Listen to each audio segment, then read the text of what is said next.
One of the biggest lessons in tennis is that good serving percentages only matter if they do something, and that's exactly where this story begins. Alex Eala walked into the Madrid Open as one of the most talked about young players in the world. Momentum behind her, confidence building, a nation watching. It felt like the start of something big.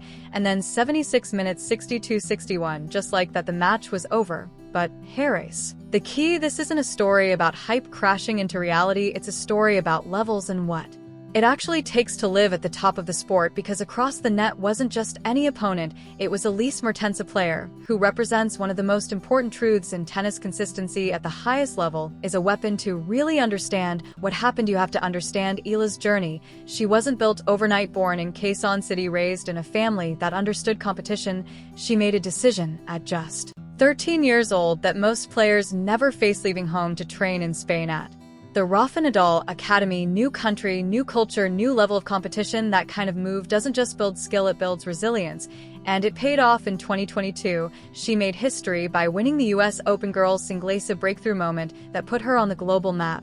But junior success is only the first step. Her true arrival came at the Miami Open in 2025 as a wild card ranked outside the top 100. She didn't just compete, she stunned the field. Wins over Yelena Ostapenko, Madison Keys, and even Iga Swiatek showed the world what she was capable of. That's where expectations changed, that's where the spotlight intensified, and that's why Madrid mattered, because matches like this against players like Mertens aren't about proving talent, they're about refining it. Eala didn't suddenly lose what made her special, she ran into a player who exposed the next layer. She needs to build a serve that doesn't just land but hurts, patterns that don't just start rallies but control them, adjustments when plan A gets neutralized. This is the difference between rising and arriving, and Harris, the important part. This moment fits perfectly into the journey of almost every great player: the early breakthrough, the surge of belief, then the reality check that forces evolution. So no, Madrid didn't shock her back, it sharpened the picture, because now the path forward is clearer than ever. The talent is there, the foundation is there, the belief is already proven. Now it's about adding the layers that turn a dangerous young player into a consistent top-tier contender. And if history tells us anything, it's that players who respond to moments like this the right way don't fade, they level up. Just like that, everything shifted, but not in the way people think. By March 2026, Alex Eala had already done something historic: world No. 29, the highest ranking ever achieved by a Filipina on the WTA Tour. That's not hype, that's fact. She wasn't just a promising player anymore, she was delivering results: wins at major tournaments, victories over top 10 players, a breakout run at the Miami Open that forced the entire tennis world to pay attention. Back home, her rise was becoming something bigger than sport, drawing comparisons to Manny Pacquiao in terms of cultural impact. And yet beneath all of that, she was still 20, still evolving, still building. She arrived in Madrid with momentum that felt real, because it was just weeks earlier at the Madrid Open she handled Anastasia Pavlyuchenkova with authority, a straight sets when controlled and composed. It didn't look like survival, it looked like progression. So when she stepped onto court on April 24th, she carried more than just a racket, she carried belief, momentum, expectation. And she did belong there, that part was never in doubt. But belonging isn't the same as controlling a match at this level, because on the other side stood Elise Mertens, and she represents one of the most underrated forces in professional tennis. No flash, no constant headlines, no viral moments, just results born in Leuven, raised outside the spotlight. Mertens built her career the hard way, step by step, year by year. Inspired by legends like Justine Henin and Kim Clijsters, she developed a game rooted in intelligence, balance, and precision. By 2018, she was already making deep Grand Slam runs, including a semi-final at the Australian Open. By 2021, she had climbed to world #1 in doubles, and by 2026 her resume spoke for itself: double-digit singles titles, dozens in doubles, and multiple Grand Slam trophies. This isn't a player you figure out in one match, this is a player who figures you out, and that's what made this matchup so complex. Mertens had already beaten Eala before she knew the patterns, she understood the tendencies. Add in the Clio surface, where she has years of experience managing pace, spin, and positioning, and the challenge becomes very different from what rankings alone might suggest on paper. It looked competitive on court, it became something else, because experience at this level isn't just about hitting better. Shots, it's about making better decisions earlier, more consistently under pressure. Eala brought momentum, Mertens brought clarity. Eala brought belief, Mertens brought structure. And when those two collide, especially on clay, the margins get exposed quickly. That doesn't erase what Eala has done, it doesn't undo her rise. If anything, it sharpens it, because now the contrast is clear, not between good and bad, but between emerging and established. And that's where the Real story begins. Chapter 3, the game that flipped everything. It began with control and then it vanished. Alexandra Eala stepped up to serve the opening game at the Madrid Open, looking sharp, decisive, ready within minutes. She was at 403 clean points from holding serve, 3 chances to set the tone, 3 chances to tell the crowd and her opponent that she was in charge. And then the match changed across the net. Elise Mertens didn't rush. She didn't force anything. She simply tightened every detail, return position, depth, timing, and started extending rallies by just 1 or 2 extra shots. That's all it took. 40-15, 40-30 deuce. From there, the pressure flip sides. The same points that looked routine a minute earlier now demanded perfect execution.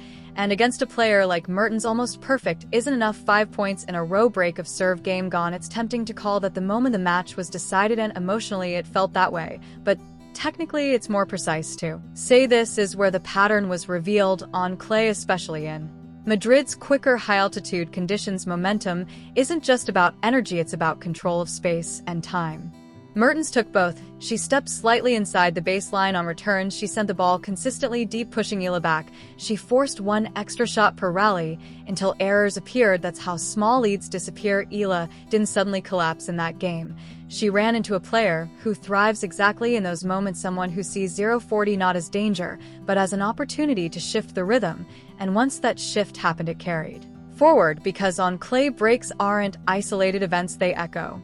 Confidence transfers, patterns repeat. The player dictating the rally structure starts doing it more often, and the margins get thinner for the opponent with every game. From that first game onward, Eala had to work harder to hold serve. Mertens grew more comfortable stepping in the rallies, started on Mertens' terms more often than not. That's how a match quietly tilts. So yes, that opening game mattered a lot, but not because it ended the match. It showed exactly how the match was going to be played. Mertens wasn't going to give free points. She wasn't going to rush. She was going to take space, take time, and make every rally a test of patience and precision.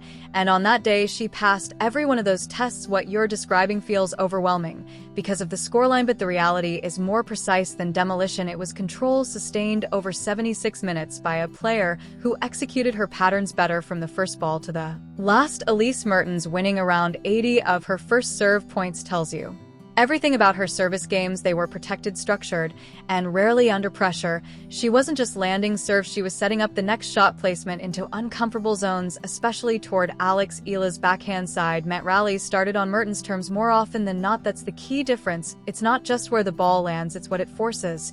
Next, there was that moment at 32 in the first set where things could have shifted. You could feel it, crowd leaning in, the possibility of a swing. But this is where experienced players separate themselves. Mertens didn't allow that window to open wider. She shut it immediately, raised first serve precision, targeted the same patterns, took time away early in rallies. Break 52, set gone 62. From there, the second set followed the same blueprint, but faster. Early breaks 40, lead, total control of tempo. To Eala's credit, she never checked out. She fought for every point, got on the board, avoided the bagel, and kept competing. That matters more than it looks in a scoreline like 62-61, because effort wasn't the issue. The issue was access. She couldn't access neutral rallies consistently. She couldn't reset points on her terms. Every time she tried to build something, Mertens redirected it deep low and early, forcing shorter replies and taking over again. The 5 service breaks underline that not just pressure but repeated successful pressure, and once that pattern is established on clay, it compounds quickly. Now about that opening game from 400 to break, it felt decisive because it revealed the dynamic. Eala needed clean execution to hold. Mertens needed just one opening to flip a game. That's not about one moment deciding everything. It's about showing how thin the margins were going to be.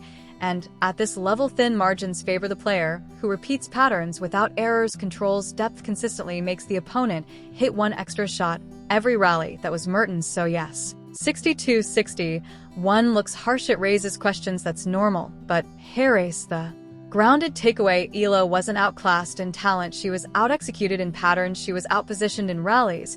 And those are exactly the areas that evolve with time at this level, because matches like this don't define ceilings, they define next steps. The numbers don't just explain the result, they explain the gap in experience. On this surface, Elise Mertens came into that match with rhythm already built, a solid 137 start to 2026 confidence from winning the Australian Open doubles title alongside Zhang Shuai, and years of understanding how to win on slower courts. Clay, for her, isn't a question mark, it's a familiar system. On the other side, Alexandra Eala is still translating her game onto that system. Yes, she trained on clay at the Rafa Nadal Academy, but junior clay and WTA clay are completely different environments. At the top level, players don't just rally, they manipulate space, spin, height, and timing with intention. Built over a decade or more, that difference showed up before Madrid to her loss to Karolina Muchova at the Miami Open exposed a similar pattern. When rallies stretch and opponents absorb pace, her aggressive instincts can get neutralized, but calling that a flaw misses the point. It's a phase. Every elite player has one surface that forces them to evolve. Clay just happens to be asking Eala tougher questions right now. Can she vary pace instead of forcing winners? Can she build points instead of finishing early? Can she defend deep positions without losing control of rallies? Those are not weaknesses, those are upgrades waiting to happen. And the bigger picture backs that up. In 2025, she took losses across multiple tournaments, early exits at majors and tour events, but still climbed from outside the top 100 to inside the top 50. That kind of jump doesn't happen without real substance. She also won a WTA 125 title in Guadalajara, reached a final at Eastbourne, made history at the US Open as the first Filipina to win a main draw singles match. That's not inconsistency, that's trajectory. Even in Madrid itself, just days before facing Mertens, she beat Anastasia Pavlyuchenkova convincingly. That matters, it proves the ceiling on clay isn't fixed, it's already moving upward.